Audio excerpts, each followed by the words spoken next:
Warga digegerkan dengan ditemukannya jasad wanita tanpa identitas di salah satu kamar kos Gang Ninjo, Kampung Cibuntu, Cikarang Barat, Kabupaten Bekasi. Jasad dalam kondisi mengenaskan dan ditemukan luka sayat di sekujur tubuh. Selain itu, ada luka tusuk di perut dan sayatan di leher serta tangan nyaris putus. Saat ditemukan, jasad berada di lantai 2 tertutup kain spray. Sementara korban diketahui merupakan pengunjung yang hanya melakukan transit. Sebelumnya, ia terlihat masuk bersama 4 orang laki-laki hingga para terduga pelaku keluar tergesa-gesa. Keluarnya saya cuma ngeliat ada 2 motor, terus 2 motor tuh yang pas satu motor tuh 3 orang, yang kedua tuh 1 orang sendiri. Nah, sendiri dia. Berarti jumlahnya 4 orang tuh ya? Sekitar jam dipastiin sih kalau menitnya sih kurang tahu ya, sekitar jam setengah 4 lah, kayak jam 3.30 lah gitu. Polisi pun sudah melakukan olah TKP serta meminta keterangan saksi. Jasad dibawa ke Rumah Sakit Polri Kramat Jati guna dilakukan autopsi. Dari Kabupaten Bekasi, Jawa Barat, Didit Junaidi dan Agus Rohim, iNews melaporkan. Pemirsa, seorang mama terluka di kepala akibat tembok yang roboh setelah tertimpa pohon kelapa yang tumbang di Cilegon, Banten. Sementara di Kabupaten Bogor, Jawa Barat, hujan lebat disertai angin kencang menyebabkan tiang listrik dan pohon tumbang.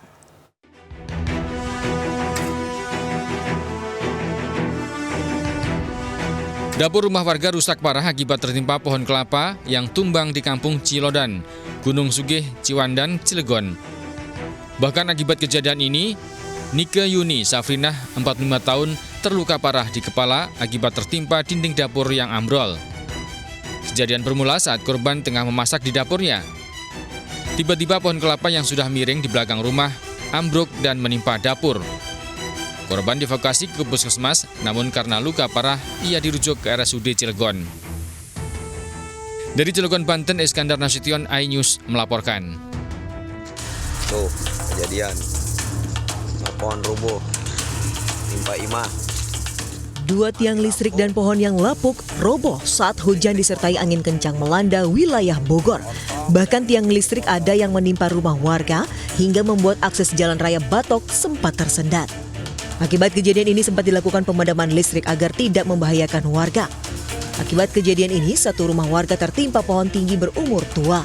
Padahal sebelum peristiwa terjadi, warga sempat memberi saran ke dinas dan pengurus wilayah terkait keberadaan pohon-pohon besar di wilayah permukiman setempat, namun tidak ada tindak lanjut. Kita udah sering bilang sih sebenarnya sama aparat desa sini untuk yang tinggi-tinggi kayak gini, karena ini bahaya kan di atas listrik tegangan tinggi, tapi ya nggak ada jawaban juga. Beruntung tidak ada korban jiwa atas peristiwa pohon roboh, sementara pemilik rumah rugi puluhan juta rupiah. Warga berharap ada respon dari dinas terkait untuk penanganan lokasi tiang listrik yang ramah lingkungan. Dari Kabupaten Bogor, Jawa Barat, Iwan Setiawan, iNews melaporkan.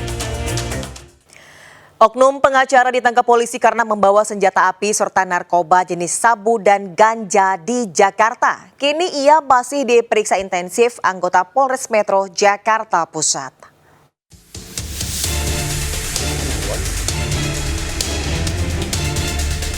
Polisi menggeledah rumah seorang pengacara di Jakarta. Satu persatu ruangan diperiksa petugas Reserse Kriminal Polres Metro Jakarta Pusat. Sebelumnya, pengacara berinisial S ini ketahuan membawa senjata api usai terlibat kecelakaan di kawasan Senen, Jakarta Pusat. Senjata jenis Makarov kaliber 7,65 mm itu diselipkan di pinggangnya.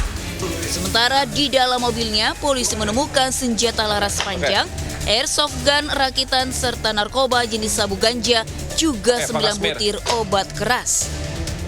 Oknum pengacara itu kini telah ditangkap dan diperiksa anggota Polres Metro Jakarta Pusat.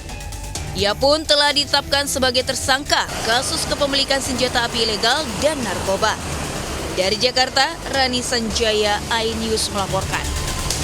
Sementara itu, polisi menggerebek rumah produksi narkoba jenis tembakau sintetis di Jalan Cisangkan Hilir, Cimahi, Jawa Barat. Dari penggerebekan, polisi menangkap pelaku yang juga berprofesi sebagai chef hotel bintang 5. seorang pengedar dan produksi tembakau sintetis digerebek di sebuah rumah Jalan Cisangkan Hilir, Kelurahan Padasuka, Cimahi Tengah. Saat digerebek, SH diminta menunjukkan bahan cairan bibit narkotika yang dikemas dalam botol spray. SH ditangkap bersama dua rekannya, AP dan MR. Hasil pemeriksaan, dua pelaku merupakan chef atau juru masak hotel bintang 5 di Bandung Barat. Mereka terpaksa memproduksi dan mengedarkan tembakau sintetis karena kebutuhan ekonomi. Saudara DAP ini chef di salah satu hotel berbintang 5 di salah satu daerah di Bandung Barat. Ada kebutuhan lebih ya, intinya saudara DAP ini pelaku punya kebutuhan lebih dan mengambil jalan pintas, yaitu sebagai produksi menjual narkotika golongan 1 sebagai bahan baku tembakau sintetis. Akibat perbuatannya, ketiga pelaku terancam hukuman maksimal 20 tahun penjara. Dari Cimahi, Jawa Barat, Yuwono, iNews melaporkan. Harusnya kabur ke mana? Ya. Minibus dan mobil patroli terekam saat saling kejar di ruas tol Jakarta Cikampek hingga ke jalur Pantura Karawang. Sebelumnya minibus berpenumpang 4 orang melaju ugal-ugalan meresahkan pengendara lain. Polisi patroli curiga minibus berisi kawanan pencuri dan setelah dilakukan pengejaran dan peringatan namun tak diindahkan. Akibat minibus melaju tak terkendali, lalu menabrak sejumlah kendaraan lain dan terhenti usai menabrak truk kontainer di Jalan Raya Pantura Jatisari, Balongandu. 4 pelaku yang berada di dalam mobil diamankan, di mana 2 diantaranya terluka parah. Bahkan saat evakuasi, 2 pelaku yang selamat malah berupaya kabur menggunakan mobil patroli, namun gagal hingga dihakimi massa hingga kritis. Salah satu pelaku mengaku mendapat upah 3 juta rupiah dalam melancarkan aksinya. Keempat pelaku kini dirawat di RS Sentral Medika, Jatisari. Kasus pencurian ini pun masih diselidiki Polres Karawang serta mengungkap jaringan komplotan pencuri lainnya karena terdapat banyak plat nomor kendaraan dan kunci di dalam minibus. Dari Karawang, Jawa Barat, Rudi Setiawan, iNews melaporkan.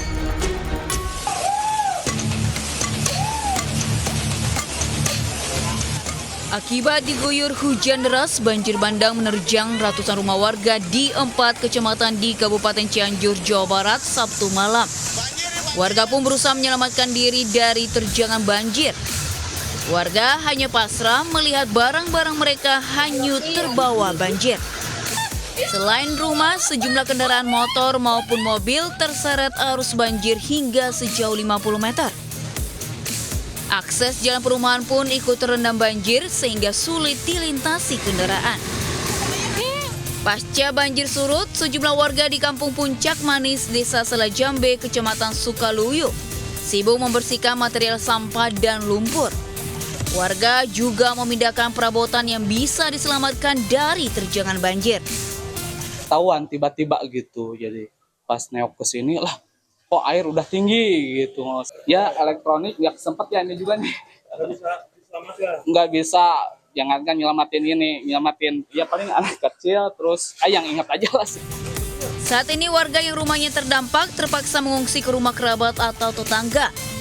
Sementara BPBD masih terus mendata jumlah korban akibat bencana banjir tersebut. Dari Cianjur, Jawa Barat, Budi Setiawan, iNews melaporkan.